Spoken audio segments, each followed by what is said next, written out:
ئەمەل جەلال سەرۆکی دەستەی گەشت و گوزاری هەرێم کات و ئەمەل زۆر بەخێر هاتن سەرچاوم زۆر سپاس. ئەمەوێ بەوە دەست پێ بکەم گەشتیاری هەرێمی کوردستان تا چەند توانیەتی هەتا ئێستا یارمەتی ئابوووریەکەمان بات. سەرتا زۆر سپاس بۆ ئەو زانیاریە پڕ بە سوودە و گرنگە کە سەرچاوی زانیاریەکان بۆ ئێمە گرنگە. هاوڵاتی لە گرنگی و بەهای ئەم سێکتەرە زیندووە تێبگا. بابەتەکە تەنها گەشتکردن نییە. ئاماژەیەکی جوانی ئەو شەژ وڵاتت باس کرد کە ئەم وڵاتانە لە ناو خۆیانە کێبڕکیان لەسەر دوو ئاستەیە. ئاستێکی یەکەمین ببن بە یەکەمین بۆ هاتنی گەشتیار بۆ وڵاتەکەیان. ئاستی دووەمی لەگەڵ زیادبوونی گەشتیارە ڕێژەی داهاتی وڵاتە بەرزە بێتەوە. لە دەستپێکی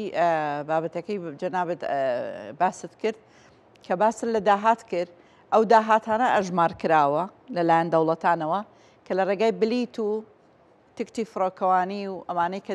مۆتێل و هۆتێل و ڕیستۆرانت. ئەی ئەو کەسانەی کە هەلیکاریان لە ڕێگای ئەم کردەوە دەستکەوتووە، ئەی ئەو خەرجیانەی کە گەشتیارێک لە بازاڕە لە سەردانیکردنی بە وڵاتان لە کڕینی کەلوپەلەکان، ئەمەش بۆ خۆی جارێکی تر جگە لە هەلیکار بژانەوەی بازاڕی ئەو وڵاتەیە لە هەموو ڕووەکانەوە. بۆیە هەرێکێک لەو با بڵێن ڕێگەزە گەشتیارانی لە وڵاتانە هەن بوونێتە سەرچاوی داهات بە وڵاتەکەیان. ئێمە لە کوردستان وەکۆی باست کرد چۆن دەتوانین ئەم سێکتەرە زیندووە بکەینە بنەمای سەرەکی بۆ وەکوی کە جەنابی کاقوبات دوێنێ و پێرێ لە کۆڕبەندی ئابووری دێڵفی ئاماژەی پێدا کە ئیتر نابێ اعتماد بکەینە سەر تەنها نەوت، چونکە وەکو ئاماژەی پێکرد کە نەوت هاوڵاتیان و وڵاتیش بەرە و تەمەڵی و بەرە و لاوازیە بات. بۆچی؟ چکە لە قۆناغێکە دەتوانێت سوودی لێ ببینی، بەڵام سوودەکە بەگشتی ناتوانانی هەموو کۆمەلگاکە بەگەڕ بخەی و توانا و دەستی کار و هەلیکار بڕەخسێنی بۆ هەموو لایەنەکان. بۆیە گەڕانەوە بۆ بەهێزکردنی سێکتەرە جیاوازەکانی کشت و کاڵی، بازرگانی، پیشەسازی، گەشتیاری دەمانگەێنێتەوەی کە ئەم سێکتەرە وەڵامی ئەو پرسیارە بدەینەوە ئایا سێکتەری گەشتیاری بەڕاستی سێکتەرێکە دەتوانێت جێگرەوەی ئەو سەرچاوە داهاتیە بێکە لە ڕابردووە هەمان بووە. بەڵێ زۆر زیاتر دەتوانێت، چۆنکە ئەگەر تۆ لە یەک سەرچاوەوە داهاتت بۆ بێ لە سێکتەری گەشتیاریەوە لە چەند سەرچاوەیەکەوە داهات و دەرفەتی کارە ڕەخسێنی بەشێک لەو داهاتە لە ڕێگای ئەو تکت و ئەو بلیتانەوەیەکە لە مۆزەخانەکان، لە شوێنە گەشتیاریەکان، لە فستیڤالەکان، لە فڕۆکەوانی، لە گەشتکردن، لە هۆیەکانی هاتوچۆ هەتا دوایی. بەشێکی دووەمی ئەوەیە ئەم گەشتیارێکە دێت خەرجیەکی زۆر دەکات لە بازار، کەواتە تۆ دراوی قورس دەهێنیتە ناو وڵاتەکەتەوە و دراوی ناوخۆیی لە ناو خۆیە ئاڵگۆڕی پێەکەی. واتە لە جیاتی ئەوەی تۆ خەڵکی وڵاتەکەت زیاتر حتمما گەشتکردن نەک لە وڵاتی ئێمە لە هەموو دنیاشە گەشتکردن هەیە، بەڵام زۆرینەی وڵاتانی ئەوروپا، وڵاتانی خۆرئاوە، وڵاتانی ئاسیا دەیانەوێت گرنگی بەرگەشتیاری ناوخۆی خۆیان بدەن بۆی ئاڵوگۆڕی دراوی وڵاتەکەی لە ناو خۆیە ئاڵوگۆڕ پێ بکرێ. ئەم ئاڵوگۆڕی دراوە واکە کە تۆ ئەو خەرجیەی کە دەچی لە شارێکی تورکیا سەرفیەکەی ییت لە شارەکانی خۆت. ئێمە بە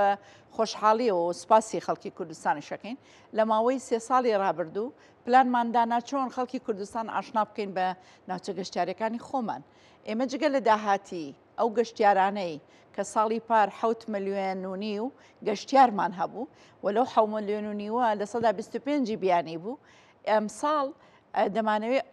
ئەو ڕێژەی کە پار هەمان بۆ لە نێوانی جگە لە پارێزگاکانی ناوەڕاست و باشووری عێراق پارێزگاکانی هەرێمی کوردستانی ژە ناوخواانە، واتە لە سلەیمانیەوە دەچێتە زاخۆ، لە زاخۆ دێتە هەڵەبجە دەچێتە شوێنەکانێک. ئەمەلخان ڕاستە زۆر گرنگە، یعنی لە هەرکوێ کۆمەڵی خەڵک ڕوو بکاتە شوێنەکە بێتە سەرچاوێکی داهات بۆ هاوڵاتیانی ئەو شوێنە. بەس ئەمەلخانوک و باسمان کرد هەرێمی کوردستان توانستی ئەوەی تیا کە هەموو جۆرەکانی گەشتیاری پەرە پێبات هەر لە تەندروستیەوە، لە ژینگەیەوە، لە کولتوریەوە.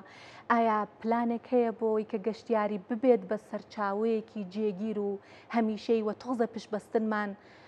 بە ناوەند و بە نەوتیش کەم بکاتەوە؟ بە دڵنیاییەوە ئێمە لە پلانی هەر ساڵی کە ئاماژەتان پێدا لەو پلانی هەر ساڵێ ئێمە طبعاً ڕاستیەک هەیە کە تۆ کاتێک باز لە داهاتەکەی باز لە لایەنە ئابوووریەکەیەکەی ئەبێ بە بەرنامە و بە پلان بتوانی لایەنە پەیوەندیدارەکانی بەهێزکردنی ئەم سێکتەرە بەرپرسیارەتی لە ئەستۆ بگرن. ئێمە لە پلانی هەر ساڵیە لەگەڵ هەموو ئەو لایەنە پەیوەندیدارانەی کە پێیوەستن بە پێشخستنی سێکتەری گەشتیاری پلانەکانمان داڕشتووە. بۆ نمونە کە تۆ باسی هەلی کارەکەی، باسی بەگەرخستنی توانای مرۆییەکەی، پێویستە هەردوو وەزارەتی خوێندنی باڵا و پەروەردە لە پرۆگرامەکانی خوێندن لە توانای مرۆییەکانە ساڵ بە ساڵ ئاستی لێهاتووی و دەرچوانی پەیمانگا و زانکۆکان شایستە بن بە بازاری کار. ئەمڕۆ بازاری کار خواستی چی ئەوێت و چی داواکارێکی هەیە پێویستیەکانی و لێهاتوویەکان و تواناکانی بەگەر بخەی. ئێمە هەر جوڵەیەک لە هەر وەزارەتێک خزمەت بە سێکتەری گەشتیاریەکە، واتە ئێمە ناوچەیەکین بەناوبانگین بە جگە لە سروشتە ناوازەکەی، بەناوبانگین بە ناوچەی شوێنەواری، ناوچەی مێژوویی، پەرزگاکانمان، ئاین و ئاینزاکانمان، جگە لە شوێنە گەڕاوەکان ئاوی گەڕاو کە بۆ چارەسەری سروشتیە. ئەمە جگە لەوەی شارە پزیشکەکانمان کەواتە بۆ هاتنی گەشتیاری زۆر، بۆ مانەوەی گەشتیاری زۆر،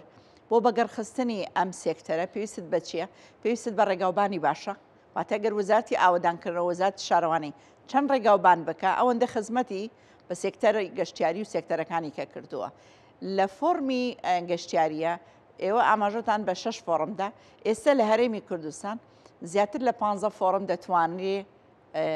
وەبەرهێنانی تیا بکرێت. بۆ نمونە گەشتوگوزاری ژینگەیی، گەشتوگوزاری شوێنەواری، گەشتوگوزاری ئاینی کە ئاماژەتان پێدا، گەشتوگوزاری سەرکێشی. ئێمە ئەمڕۆ زۆرترین گەشتیاری بیانی دێتە کوردستان، چالاکی سەرکێشی لە ناوچە شاخاویەکان ئەنجامەدات. چالاکی ئاویمان هەیە، بەڵێ ئێمە دەریامان نییە، بەڵام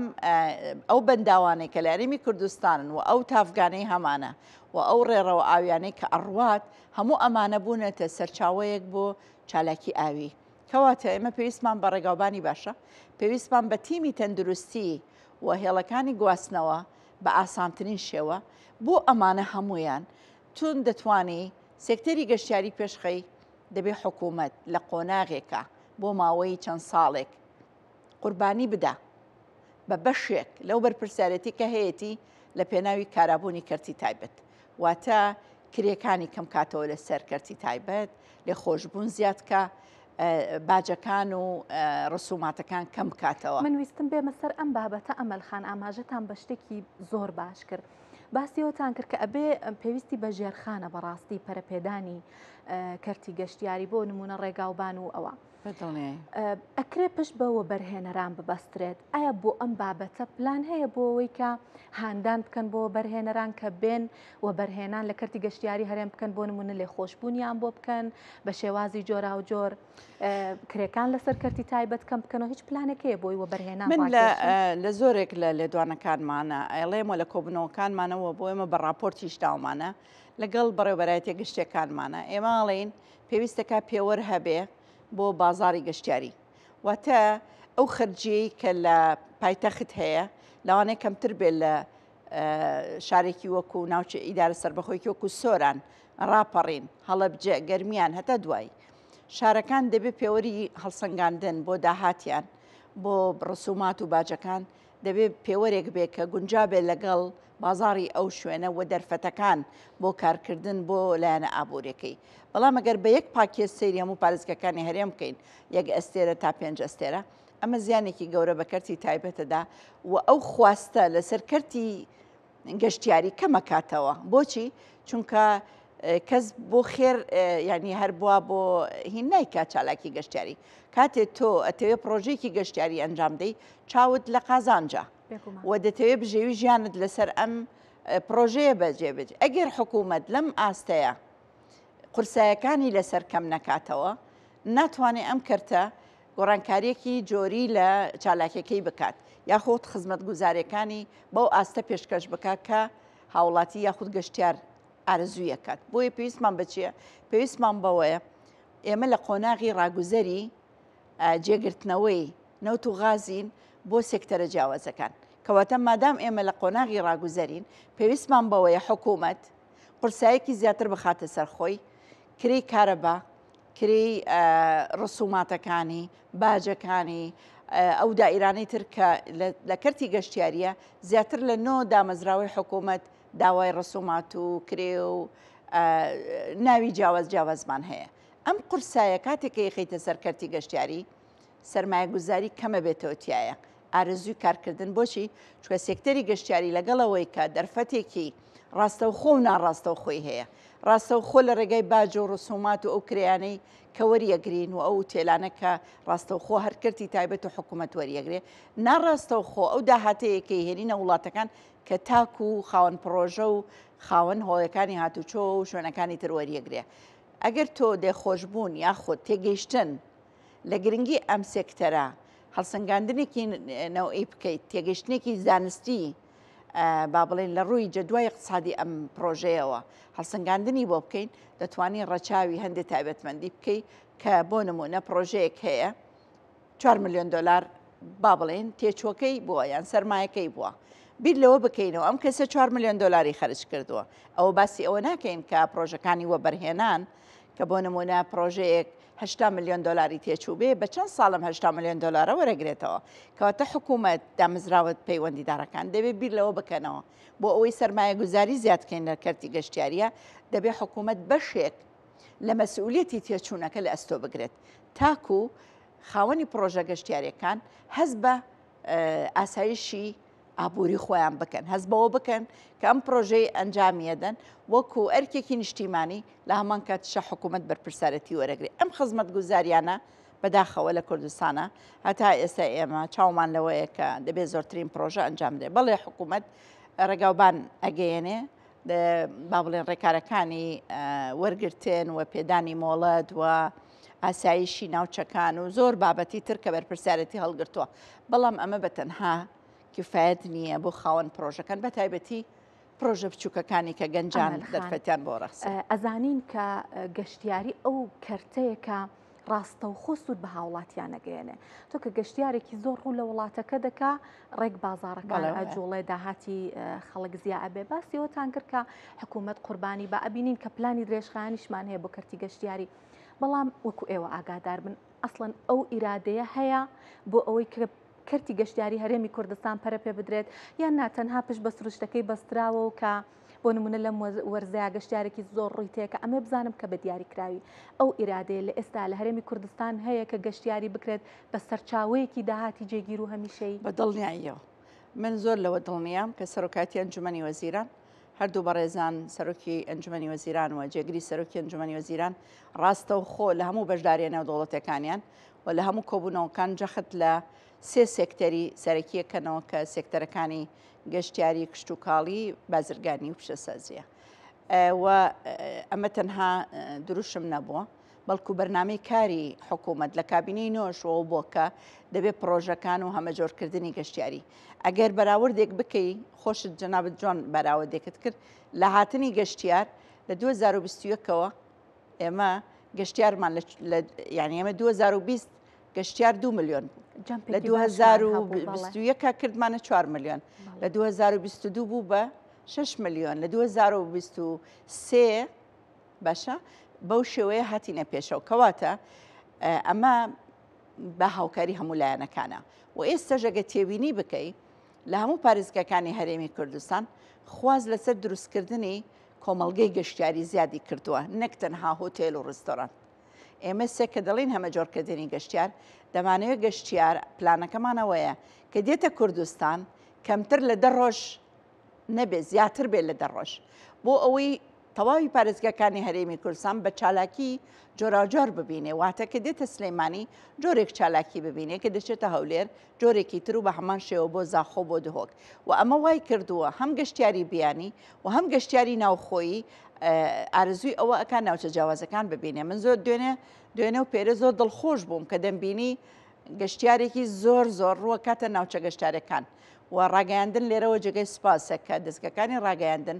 ڕۆلیان هەیە لە گواستنەوەی ئەم زانیاریانە هەم بۆ خەڵکو بۆ ئەوە بەس ئەمەش پێویستی بە کۆمەڵێک ڕێکاری ترە جگە لە حکوومەت کەرتی تایبەت دەبێ زیاتر لەوە لە ڕووی خزمەت گوزاریەکانەوە لە ڕووی هەمە جۆرکردنەکەەوە و بابەتێکی تر هەیە کە بەڕاستی لای هاوڵاتیان هێشتا وەکو پێویست بەرەو پیرچوونی بۆ نەهاتووە ئەویش پاک ڕاگررتنی ژینگەیە اینجا من ویستم ئەم پرسیارە لە